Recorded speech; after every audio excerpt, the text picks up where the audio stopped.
before that ride, a little earlier, he showed me something about a horse and how sensitive a horse really can be. And this is a great time to do this because this was really needed to keep this horse's mind right, not to get in any kind of trouble because it could have gotten hurt.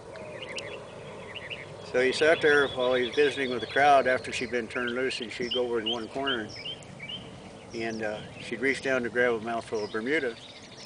And Ray just took it, he was standing up and he stomped his foot and pointed.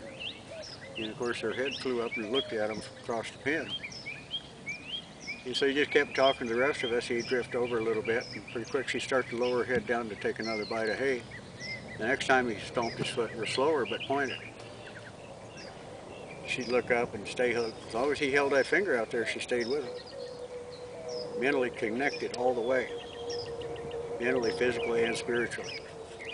But then he got to where just in a matter of less than 5 minutes, she'd go to reach down to that hay across the pen, and all he had to do was move his finger like that and her head come up.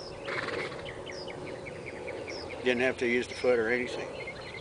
Then he started drifting around the pen, and all he did was hold his hand out.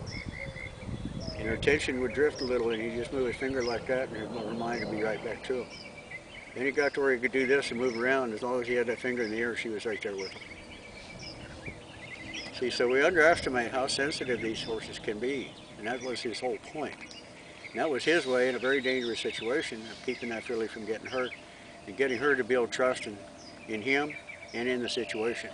So when he rode the little filly, it's like she'd been riding every day of her life. So sometimes we can do a tremendous amount of quality horsemanship, but we don't have to raise a lot of trail dust doing it. And we can keep our horses safe. But just remember one thing when you're doing work with your own horses, and you're going sending them off, and they're going around you in a circle, and you're rolling hind quarters, then bringing the front quarters down. Slow down. Look at the feet. Study the inside of the horse. Work from the inside out. You'll get way more done, and it'll take a lot less effort on your part, and you'll get 10 times more out of it. So just pretend like maybe your horse once in a while could fall down. What could you do to help your horse from getting in trouble? If you're good at that, you're going to probably avoid a lot of other trouble with your colts as well.